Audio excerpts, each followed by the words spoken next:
কাঁচা আমের টক মিষ্টি ঝাল ঝাল আমসত্ত্ব একদিনের রোদেই তৈরি হয়ে যাবে এই আমসত্ত্ব। আসসালামু আলাইকুম everyone, welcome to Afsara's mini kitchen. বাজারে এখন প্রচুর পরিমাণে কাঁচা আম পাওয়া যাচ্ছে, সেই সঙ্গে রোদও কিন্তু মাশাআল্লাহ। তাই এখনই পারফেক্ট সময় আমসত্ত্ব তৈরি করে সংরক্ষণ করার। টক ঝাল মিষ্টি এই আমসত্ত্বটা বাচ্চারা খুবই পছন্দ করে খায়, তাই একটু বেশি পরিমাণে তৈরি করে সারা বছরের জন্য আপনারা সংরক্ষণ করে রাখতে পারেন। আশা করছি আমার আজকের রেসিপি আপনাদের কাছে খুবই ভালো লাগবে। প্রথমে এখানে নিয়ে নিচ্ছি আমি 1 কেজি কাঁচা আম। একটা পিলারের সাহায্যে আমি এই আমের খোসাগুলোকে ভালোভাবে তুলে নিচ্ছি। এরপর পানি দিয়ে এই আমগুলোকে খুব ভালোভাবে ধুয়ে পরিষ্কার করে নিব।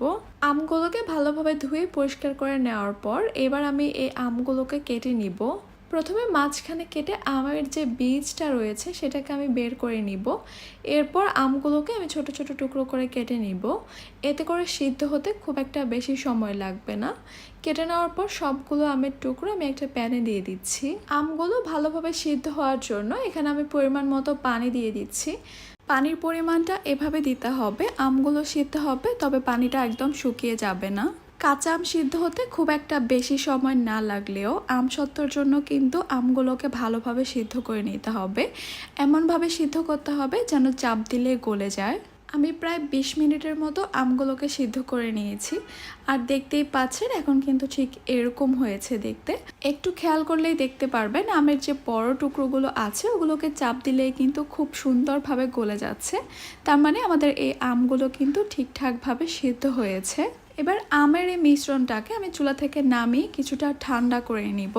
কিছুটা ঠান্ডা হয়ে যাওয়ার পর আমি একটা ছাঁকনিতে নিয়ে নিচ্ছি। আমসত্ত্বের জন্য এইভাবে অবশ্যই ছেঁকে নিতে হবে। আমের আঁশ বা আমের যে বীজের একটা শক্ত অংশ থাকে সেটাকে অবশ্যই ছেঁকে ফেলে দিতে হবে। ছেঁকে নেওয়া হয়ে গেছে, আমরা এখন খুব স্মুথ একটা আমের পিউরি পেয়েছি।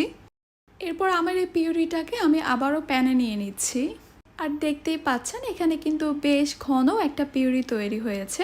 আমার এই পিউরিটা যদি পাতলা হতো তাহলে কিন্তু আবার অনেকটা সময় ধরে জাল করে ঘন করতে হতো। যেহেতু আমের এই পিউরিটা অনেক বেশি ঘন, তাই অনবরত নাড়তে থাকতে হবে, তা না হলে কিন্তু নিচ থেকে লেগে যাবে। আমসত্ত্বের এই মিশ্রণটা যদি প্যানের গায়ে লেগে যায় তাহলে কিন্তু পোড়া একটা স্মেল আসবে, আর আমসত্ত্বটা খেতেও তিতা লাগবে। তাই অনবরত নাড়তে থাকতে হবে শুরু থেকে শেষ পর্যন্ত। কিছুক্ষণ জাল করে নেওয়ার পর আমি এখানে দিয়ে দিচ্ছি 1 কাপ চিনি।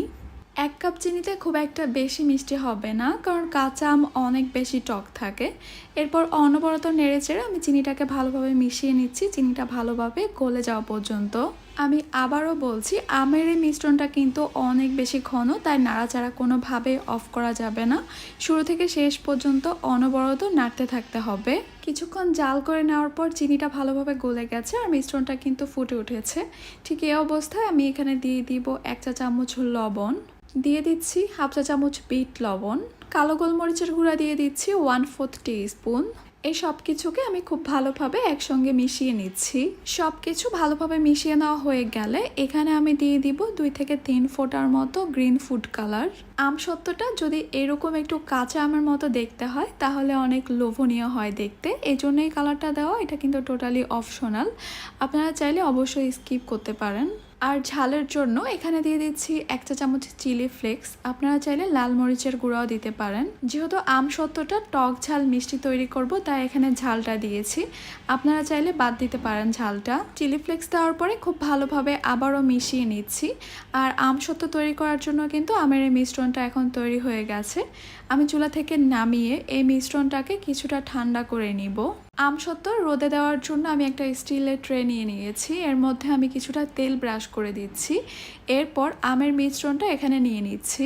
আমসত্ত্বটা আমি খুব একটা ভারী করব না, কিছুটা পাতলাই রাখবো, তাই এখানে খুব বেশি পরিমাণে আমের মিশ্রণ দেওয়া যাবে না। এরপর ট্রেটা ধরে আমের এই মিশ্রণটাকে আমি চারপাশে ঘুরিয়ে ছড়িয়ে নিচ্ছি। এভাবে করে আমি আরেকটা ট্রের মধ্যেও এই আমসত্ত্বের মিশ্রণটা নিয়ে নিয়েছি। এবার এগুলোকে রোদে দেওয়ার পালা। বারান্দায় বা ছাদে যেখানে আপনাদের সুবিধা মনে হয় সেইখানে এই আমসত্ত্বটাকে শুকিয়ে নিতে হবে পুরো 1 দিনের জন্য। যেহেতু আমি আমার এই আমসত্ত্বগুলোকে পাতলা রেখেছি তাই 1 দিনের রোদে আমার এই আমসত্ত্বগুলো একদম ভালোভাবে শুকিয়ে গেছে। আর ট্রের মধ্যে তেল দেওয়ার কারণে কিন্তু আমসত্ত্বটা খুব সুন্দরভাবে উঠে আসছে। যদি আপনাদের কাছে মনে হয় একদিনের রোদে আপনাদের আমসত্ত্বটা ঠিকঠাকভাবে শুকায়নি বা এভাবে উঠে আসছে না ট্রে থেকে, তাহলে আরও একটা দিন আপনারা রোদে রাখতে পারেন। আর এই সময়টা পারফেক্ট, কারণ রোদের যে তাপমাত্রা, আমার মনে হয় একদিনের বেশি সময় লাগবে না আমসত্ত্ব হতে।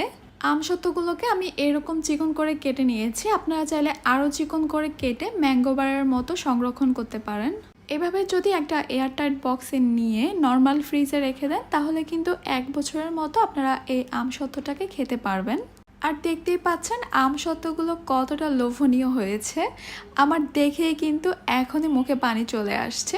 শুধু আমার না, আমার মনে হয় এই আমসত্ত্বটা দেখলে সবার মুখেই পানি চলে আসবে। টক মিষ্টি ঝাল ঝাল এই আমসত্ত্বগুলো আমার মনে হয় যদি কেউ একবার ট্রাই করে, সেই কিন্তু এই আমসত্ত্বটার ফ্যান হয়ে যাবে। এত লোভনীয় আর এত আকর্ষণীয় হয়েছে, আর খেতেও কিন্তু অনেক বেশি মজা হয়েছে। আশা করছি আমার আজকের রেসিপি আপনাদের কাছে খুবই ভালো লেগেছে আর সহজে লেগেছে। তাহলে আজকে এ পর্যন্তই। সবাই অনেক বেশি ভালো থাকবেন, সুস্থ থাকবেন। আল্লাহ হাফেজ।